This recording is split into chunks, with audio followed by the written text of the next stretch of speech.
India news में आपके साथ मैं हूं राजीव। न्यूज 222 लेकर आए हैं हम अगले 22 मिनट में 222 बड़ी खबरें। और आपके साथ मैं हूं राकेश पांडे। सिर्फ 22 मिनट आप हमारे साथ बने रहिए। इस 22 मिनट में देश दुनिया और खेल जगत की तमाम बड़ी खबरें हम आपको देंगे। अमेरिकी राष्ट्रपति बराक ओबामा ने प्रधानमंत्री नरेंद्र मोदी की जमकर तारीफ की है। म्यांमार दौरे के दौरान हुई एक डिनर पार्टी में ओबामा ने पीएम मोदी को मैन ऑफ एक्शन की संज्ञा दी। विदेश मंत्रालय के प्रवक्ता सैयद अकबरुद्दीन ने डिनर की फोटो के साथ ये ट्वीट किया। तस्वीर में बराक ओबामा और पीएम मोदी गर्मजोशी से मिलते दिख रहे हैं। बुधवार के व्यस्त कार्यक्रम के बाद आज PM Modi east India summit के नेताओं से मिलेंगे। ईस्ट एशिया समिट में आसियान के अलावा 7 और देशों के नेता शामिल हैं। इसके अलावा आज भी पीएम का दूसरे देशों के नेताओं से मिलने का व्यस्त कार्यक्रम है। पीएम मोदी चीन के पीएम ली कचियांग से आज दोपहर बाद मुलाकात करेंगे। ली कचियांग पीएम मोदी को जीतने के बाद बधाई देने वाले पहले विदेशी नेता थे। इसके अलावा आज पीएम रूसी पीएम दिमित्री मेदवेदेव और इंडोनेशिया के नए राष्ट्रपति जोको विडोडो से भी मिलेंगे। आज म्यांमार में पीएम का आखिरी दिन है। रात में वो ऑस्ट्रेलिया के लिए रवाना हो जाएंगे। इससे पहले कल पीएम ने नोबेल पुरस्कार विजेता म्यांमार की विपक्षी नेता आंग सान सू की से मुलाकात की। इस दौरान सूची ने कहा कि भारत उनका दूसरा घर है। उन्होंने मोदी को अपने भारत से जुड़ाव की वजह भी बताई। इससे पहले पीएम नरेंद्र मोदी ने आसियान देशों के सम्मेलन को संबोधित किया। आसियान सम्मेलन को संबोधित करते हुए पीएम मोदी ने एकजुटता पर जोर दिया। इशारों में चीन पर निशाना साधते हुए पीएम ने कहा सभी को समुद्री सीमा में अंतर्राष्ट्रीय कानूनों का पालन करना चाहिए। सम्मेलन में पीएम मोदी आसियान देशों के राष्ट्र प्रमुखों के साथ मंच पर पहुंचे और एक दूसरे का हाथ भी पकड़े। इससे पहले पीएम नरेंद्र मोदी ने मलेशिया के प्रधानमंत्री हाजी मोहम्मद नजीब से मुलाकात की। म्यांमार में पीएम मोदी ने थाईलैंड के पीएम प्रयुत चन ओ चाचे से भी मुलाकात की। म्यांमार में पीएम मोदी ने ब्रुनेई के सुल्तान से भी मुलाकात की। इससे पहले पीएम मोदी ने सोशल नेटवर्किंग साइट इंस्टाग्राम में एंट्री ली। उन्होंने अपने मोबाइल से फोटो खींची। इंस्टाग्राम में पीएम ने अपनी पहली पोस्ट में आसियान शिखर सम्मेलन के स्टेज की फोटो शेयर की। 15 और 16 नवंबर को पीएम ऑस्ट्रेलिया के ब्रिस्बेन में G20 सम्मेलन में शिरकत करेंगे। ऑस्ट्रेलिया में पीएम मोदी के आने को लेकर खास तैयारी की जा रही है। मोदी के लिए पनीर से खास चमचम मिठाई तैयार की जा रही है। इस बिल्लूज रेस्टोरेंट में भारतीय मिठाइयां बनती हैं। 17 नवंबर को पीएम नरेंद्र मोदी सिडनी के एसी अल्फॉन्स अरीना स्टेडियम में 6000 भारतीयों को संबोधित करेंगे। मोदी के लिए पनीर से खास चमचम मिठाई तैयार की जा रही है। इस बिल्लूज रेस्टोरेंट में भारतीय मिठाइयां बनती हैं। 17 नवंबर को पीएम नरेंद्र मोदी सिडनी के एसी अल्फॉन्स अरीना स्टेडियम में 6000 भारतीयों को संबोधित करेंगे। इस मशहूर अल्फॉन्स अरीना में दुनिया भर के बड़े बड़े आयोजन होते हैं। इस स्टेडियम के अंदर मोदी को सुनने के लिए करीब 16000 लोग मौजूद रहेंगे। जिन्हें टिकट नहीं मिल पाएगा उनके लिए बाहर बड़ी स्क्रीन लगाई जाएगी। ऑस्ट्रेलिया दौरे में पीएम मोदी क्रिकेट डिप्लोमेसी भी करते दिखेंगे। 2 पूर्व दिग्गज क्रिकेटर्स दौरे में उनके साथ होंगे। 5 दिनों की इस यात्रा में पीएम नरेंद्र मोदी के साथ पूर्व क्रिकेटर कपिल देव और सुनील गावस्कर भी शामिल हैं। कपिल और गावस्कर पीएम के साथ सिडनी, कैनबरा और मेलबर्न जाएंगे। एमसीजी के डिनर में भी दोनों खिलाड़ी शामिल होंगे। कपिल देव और गावस्कर ने पीएम के दौरे में खुद को शामिल किए जाने पर खुशी जाहिर की। भारत के पहले प्रधानमंत्री जवाहरलाल नेहरू की 125वीं जयंती के मौके पर कांग्रेस आज से कार्यक्रम शुरू करेगी। आज दिल्ली के ताल कटोरा स्टेडियम में सोनिया गांधी और राहुल गांधी की मौजूदगी में कार्यक्रम की शुरुआत होगी। 17 और 18 नवंबर को विज्ञान भवन में इंटरनेशनल कॉन्फ्रेंस होगी, जिसमें दुनिया भर के तमाम नेताओं को बुलाया गया है। कांग्रेस ने पीएम मोदी को न्योता नहीं दिया है, जिससे विवाद भी छिड़ गया। कांग्रेस ने ममता बनर्जी और नीतीश कुमार समेत कई भारतीय नेताओं को भी बुलावा भेजा। वहीं एनसीपी अध्यक्ष शरद पवार ने पार्टी कार्यक्रम की मजबूरी बताते हुए आने से इनकार कर दिया। कांग्रेस अध्यक्ष सोनिया गांधी ने खुद शरद पवार को बुलावा भेजा था। कांग्रेस प्रवक्ता शकील अहमद के मुताबिक नेहरू की नीतियों पर जिनको यकीन नहीं, उन्हें नहीं बुलाया गया। अब की सरकार नेहरू की 125वीं जयंती के मौके पर 14 से 19 नवंबर तक बाल स्वच्छता मिशन चलाएगी। सरकार ने बाकायदा इस कार्यक्रम के लिए कमेटियां बनाई है, जिसका बजट 20 करोड़ रुपए है। सामने के एक एडिटोरियल में फडणवीस सरकार के बहुमत पर सवाल उठाए गए हैं। एडिटोरियल में लिखा गया है कि ये कैसा बहुमत है। महाराष्ट्र विधानसभा में बीजेपी ने विश्वास मत हासिल कर लिया, मगर अब उस पर सवाल उठने शुरू हो गए। वहीं एनसीपी ने भी कहा कि ध्वनि मत से प्रस्ताव पारित करने पर सवाल उठाए। एनसीपी नेता और डिप्टी सीएम अजीत पवार ने कहा सरकार को मतदान कराना चाहिए था। अजीत पवार के मुताबिक अगर वोटिंग होती तो साफ पता चल जाता कि कौन किसके साथ है। अजीत पवार ने यह भी कहा फडणवीस सरकार अल्पमत की सरकार है। अजीत पवार के मुताबिक उनकी बीजेपी के साथ कोई फिक्सिंग नहीं। सीएम देवेंद्र फडणवीस ने शिवसेना और कांग्रेस को चुनौती दी कि वो चाहें तो अविश्वास प्रस्ताव ले आएं। फडणवीस ने आरोपों को खारिज करते हुए दावा किया कि विश्वास मत के दौरान किसी ने वोटिंग की मांग नहीं की। फडणवीस के मुताबिक ध्वनि मत से प्रस्ताव पारित होने के बाद विपक्ष ने वोटिंग की मांग की। फडणवीस ने यह भी साफ किया कि जब अविश्वास प्रस्ताव आएगा तो हम उसका सामना करेंगे। इससे पहले बुधवार को तमाम मोहल्ले के बीच 13 दिन की फडणवीस सरकार ने ध्वनि मत से विश्वास मत हासिल किया। एनसीपी बीजेपी के लिए संकट मोचक साबित हुई, जिसके सदन से बाहर रहने पर ध्वनि मत से सरकार ने विश्वास मत जीता। दरअसल एनसीपी के 41 विधायकों के सदन से बाहर चले जाने के बाद बहुमत का आंकड़ा 124 हो गया। बीजेपी के पास 122 का आंकड़ा ही था, बाकी कुछ निर्दलीय विधायकों का भी समर्थन मिल गया। जैसे स्पीकर ने प्रस्ताव पारित होने का ऐलान किया, शिवसेना के विधायक वेल में आकर विरोध करने लगे। शिवसेना ने वोटिंग की मांग की और फिर कांग्रेस भी शिवसेना के सुर में सुर मिलाने लगी। सदन से बाहर आकर शिवसेना नेता रामदास कदम ने कहा, बीजेपी ने लोकतंत्र का गला घोटने का काम किया। कदम ने कहा कि विश्वास मत हारने के डर से वोटिंग नहीं कराई गई, इसलिए फिर से विश्वास मत पर मतदान हो। रामदास कदम ने दावा किया, गडकरी खेमे के 40 विधायक फडणवीस सरकार के खिलाफ वोट करने वाले थे। रामदास कदम के मुताबिक भीतरघात के डर से बीजेपी ने वोटिंग के बजाय ध्वनि मत का रूट अपनाया। कांग्रेस ने आरोप लगाया, फडणवीस सरकार ने अनैतिक तरीके से विश्वास मत हासिल किया। प्रदेश कांग्रेस अध्यक्ष माणिकराव ठाकरे ने कहा कि इसकी शिकायत राज्यपाल से की जाएगी। और सीएम पृथ्वीराज चव्हाण ने कहा, सदन में जो कुछ हुआ उसे लोकतंत्र के काले दिन के रूप में याद किया जाएगा। चव्हाण ने मांग की कि फिर से विश्वास मत प्रस्ताव लाया जाए और वोटिंग हो। महाराष्ट्र विधानसभा अध्यक्ष हरिभाऊ बागड़े ने विपक्ष के आरोपों को खारिज किया। विधानसभा अध्यक्ष ने कहा कि उन्होंने कोई पक्षपात नहीं किया और फैसला नियमों के आधार पर लिया गया। और शिवसेना और कांग्रेस ने हंगामा जारी रखा और जब भाषण देने महाराष्ट्र के गवर्नर आए तो उनका घेराव किया गया। विधायकों ने विधानसभा में पहुंचे गवर्नर विद्यासागर राव की गाड़ी को घेर दिया और सरकार को बर्खास्त करने की मांग की। बड़ी मशक्कत के बाद सुरक्षा कर्मियों ने राज्यपाल को घेरे से निकाला और विधानसभा की तरफ ले गए। शिवसेना और कांग्रेस के शोर शराबे के बीच राज्यपाल ने अपना अभिभाषण पढ़ा। राज्यपाल के साथ धक्का मुक्की के आरोप में कांग्रेस के 5 विधायकों को 2 साल के लिए सस्पेंड कर दिया गया। राहुल बंद्रे, अब्दुल सत्तार, जयकुमार गोरे, अमर काले और वीरेंद्र जग प्रताप को 2 साल के लिए निलंबित किया गया। बताया जा रहा है, धक्का मुक्की के दौरान राज्यपाल सी विद्यासागर राव को चोट भी आई। कांग्रेस के सस्पेंडेड विधायकों ने निलंबन को गलत ठहराया। विधायकों का कहना है कि उन्होंने राज्यपाल से बदसलूकी नहीं की। कांग्रेस नेता राशिद अल्वी ने कहा, सदन के बाहर होने वाली घटना पर एक्शन लेने का अधिकार स्पीकर को नहीं। फडणवीस सरकार के बहुमत हासिल करते ही नागपुर में सीएम के घर के बाहर आतिशबाजी और डांस हुआ। वहीं मुंबई सटे ठाणे में महानगर पालिका मुख्यालय के सामने बीजेपी और शिवसेना कार्यकर्ताओं के बीच झड़प हो गई। शिवसेना के एकनाथ शिंदे महाराष्ट्र विधानसभा में विपक्ष के नेता बने। इससे पहले बीजेपी के हरिभाऊ बागड़े महाराष्ट्र विधानसभा के स्पीकर निर्विरोध तरीके से चुने गए। फडणवीस की अगली परीक्षा नागपुर में होगी, जहां 8 दिसंबर से महाराष्ट्र विधानसभा का शीतकालीन सत्र शुरू होगा। आम आदमी पार्टी के संयोजक अरविंद केजरीवाल ने दिल्ली चुनाव के लिए ब्लूप्रिंट जारी कर दिया है। 15 नवंबर से केजरीवाल दिल्ली डायलॉग नाम से एक अभियान के जरिए चुनावी तैयारियों का आगाज करने जा रहे हैं। दिल्ली डायलॉग में केजरीवाल बताएंगे 5 साल में दिल्ली के विकास के लिए क्या क्या करेंगे। समाजवादी पार्टी के नेता आजम खान ने पीएम मोदी पर फिर से विवादित बयान दिया। आजम ने कहा, हिंदुस्तान में मुसलमानों की हालत अच्छी नहीं, गुजरात में मुसलमानों ने मजबूरी में एक कातिल को वोट दिया। लखनऊ में वक्फ बोर्ड की कॉन्फ्रेंस में आजम ने यूपी के सीएम अखिलेश यादव को भी नहीं बख्शा। आजम ने कहा, जब समाजवादी पार्टी के सुप्रीमो मुख्यमंत्री को डांटते हैं तो लगता है ऊंट पहाड़ के नीचे आ गया। बिहार के मुख्यमंत्री जीतन राम मांझी ने एक बार फिर से विवादित बयान दिया। मांझी ने कहा, ऊंची जाति के लोग विदेशी हैं और यहाँ के मूल बाशिंदे सिर्फ आदिवासी।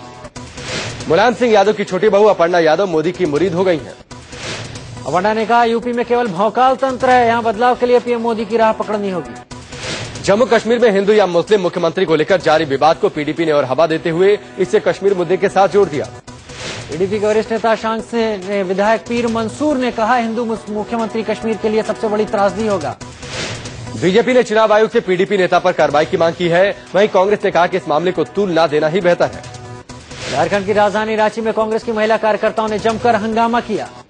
महिला उम्मीदवार को टिकट नहीं मिलने से गुस्साई कार्यकर्ताओं ने कांग्रेस दफ्तर में तोड़फोड़ की। झारखंड में कांग्रेस का आरजेडी और जेडीयू से गठबंधन है, जिसकी वजह से कई नेताओं का टिकट कट गया है। जिससे गुस्साए महिला नेताओं ने पार्टी दफ्तर में रखे सामान को तोड़ दिया और नारेबाजी की। यूपी के हाथरस में एक महिला ने मनचले को बीच सड़क पर धुन दिया। महिला बच्चे को लेकर अस्पताल जा रही थी, इसी दौरान मनचले ने उस पर फप्ती कसी। गुस्साई महिला ने मनचले को लात, घूंसों और चप्पलों से पीटा। जब तक वो थक नहीं गई, इस हंगामे के चलते अस्पताल के बाहर भीड़ लग गई। बाद में मौके पर पहुंची पुलिस आरोपी को अपने साथ ले गई। कानपुर में एक महिला ने अपने ही पति पर देह व्यापार कराने का आरोप लगाया, थाने में मुकदमा दर्ज करवाया। महिला की शिकायत पर पुलिस ने उसके ससुराल के 4 लोगों के खिलाफ मामला दर्ज कर जांच शुरू कर दी है। महिला ने आरोप लगाया, उसने जब देह व्यापार का विरोध किया तो उसे जिंदा जलाकर मारने की कोशिश की गई। यूपी में पिछले साल की तुलना में गन्ना के दाम नहीं बढ़ाने को लेकर किसानों ने जमकर हंगामा किया। आरएलडी के कार्यकर्ताओं ने मुजफ्फरनगर के सर्कुलर रोड पर गन्ने जलाए और सड़क जाम कर दी। आरएलडी ने आरोप लगाया कि सरकार और मिल मालिकों के बीच सांठगांठ हो गई है। कानपुर के गुरुदेव टॉकीज के पास पॉलिटेक्निक के छात्रों ने जमकर बवाल किया। किताब वापस नहीं करने पर छात्रों ने दुकानदार समेत कई लोगों को पीट डाला। हंगामे में कई लोग बुरी तरह से जख्मी भी हो गए। राजस्थान के राजसमंद में पंचायत के फरमान पर महिला को बिना कपड़ों के घुमाने की तस्वीरें सामने आई। तस्वीर में साफ दिख रहा है कि किस तरह से थुरावट गांव के लोग गधे पर बैठी महिला का तमाशा बना रहे हैं। महिला पर अपने देवर की हत्या का आरोप है। महिला के साथ इस शर्मनाक घटना की खबर मीडिया में आने के बाद लोग हैरान।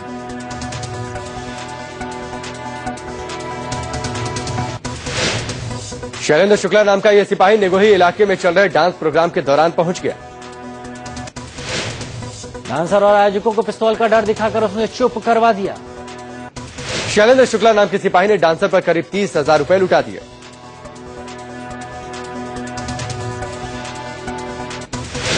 पूरे मामले की जानकारी मिलते ही सिपाही को सस्पेंड कर दिया गया। दिल्ली के रोहिणी सेक्टर 5 में घर के अंदर मां बेटे की चाकू से गोदकर हत्या कर दी गई।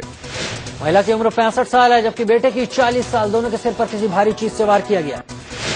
दोनों मां बेटे घर में अकेले ही रहते थे। घर में लूटपाट नहीं हुई।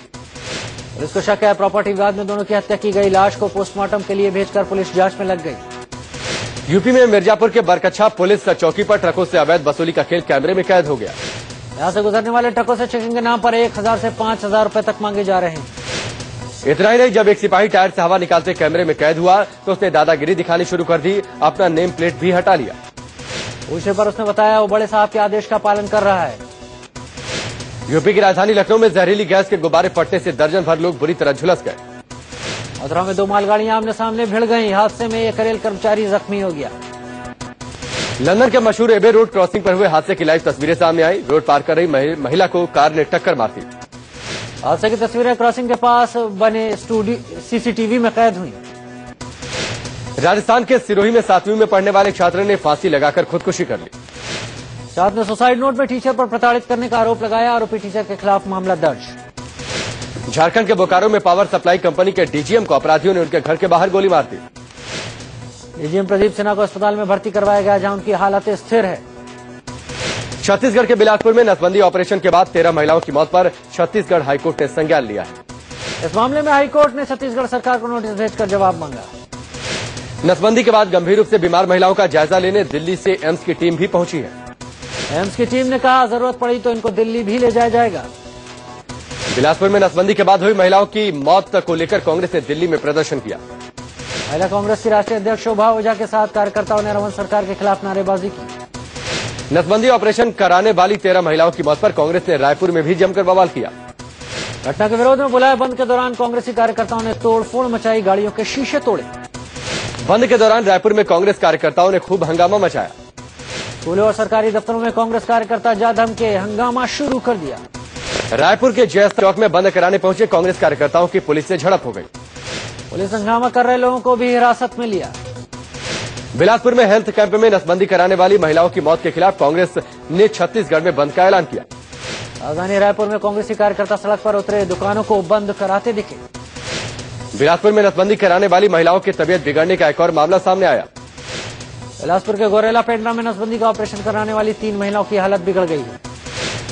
दिल्ली गुरुद्वारा प्रबंधक कमेटी ने अपने तहत चल रहे 11 गुरु हरिकृष्ण पब्लिक स्कूलों में बच्चों की 40 करोड़ रुपए की फीस माफ कर दी है। दिल्ली एसजीपीसी के अध्यक्ष मंजीत सिंह ने कहा कोई भी बच्चा इसलिए अनपढ़ नहीं रह सकता कि फीस अदा न कर पाए।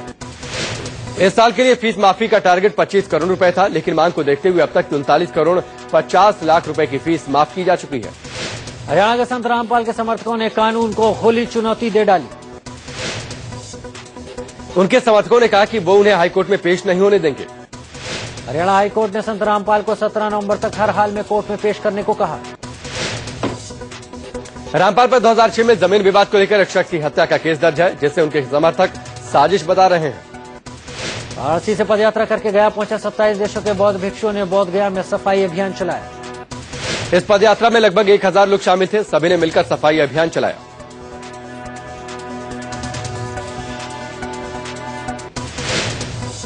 तो तो न्यूज पेपर 2 में वक्त तो चला एक छोटे से ब्रेक का। बने रहे हमारे साथ, बहुत जल्द हाजिर होते हैं। भारत के सबसे अमीर शख्स मुकेश अंबानी के प्लेन से आए एक संदेश ने हड़कंप मचा दिया था।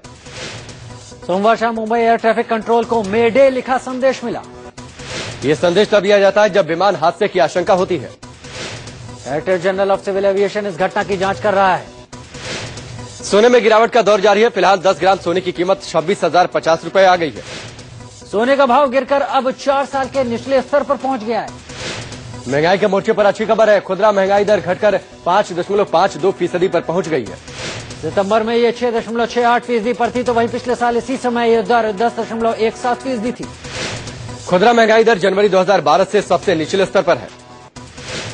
महंगाई के अलावा औद्योगिक उत्पाद में भी बढ़ोतरी दर्ज की गई है। दुनिया का सबसे बड़ा आतंकी आईसिस सरगना अबू बकर अल बगदादी मारा गया है। बगदादी की मौत की एक तस्वीर सामने आई है। बगदादी की मौत अमेरिकी हवाई हमले में हुई। खुद उसके संगठन आईसिस ने बगदादी की मौत की पुष्टि की है। आईएसएस ने अपने ट्विटर अकाउंट में लिखा, वो जल्द बगदादी की शहादत के बारे में दुनिया को बताएंगे। 2 दिन पहले खबर आई थी कि अमेरिकी सेना के हवाई हमले में बगदादी बुरी तरह जख्मी हो गया।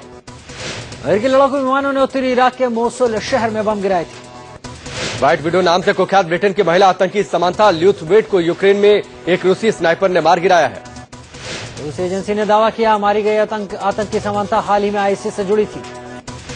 समांथा का नाम नैरोबी के मॉल में खूनी तांडव मचाने वाले आतंकियों में शामिल था।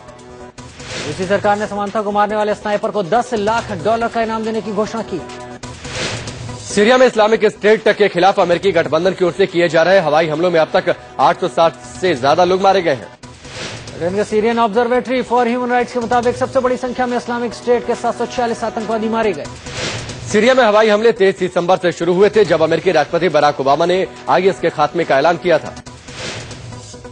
10 साल के सफर के बाद बुधवार रात 10:30 बजे पहला लैंडर स्पेसक्राफ्ट धूमकेतु पर उतर गया।